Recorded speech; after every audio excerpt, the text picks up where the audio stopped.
Okay, so this is Lac Operon. Our belt represents our gene. Our mouse represents RNA polymerase. We've got Twix for glucose, butter for lactose. Our blue and green jelly beans are representing our cyclic AMP and our CRP, and then red jelly beans representing our repressor. So our first situation that we're going to go over is we have both high lactose and high glucose.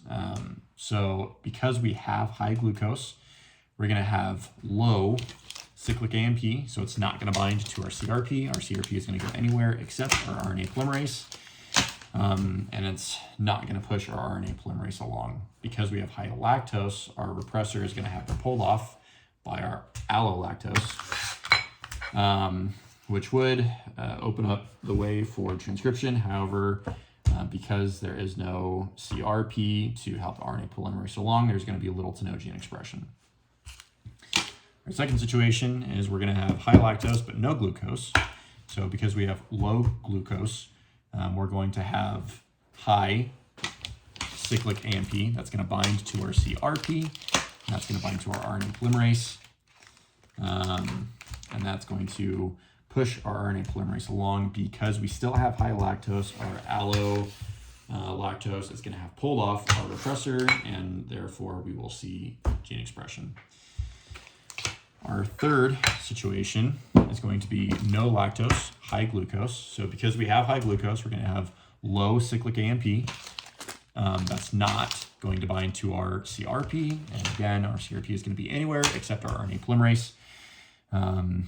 And then because we have no lactose, the repressor is going to be on the gene that is not going to be pulled off by our allolactose. So any progress that the RNA polymerase would make on its own is going to be blocked by our repressor.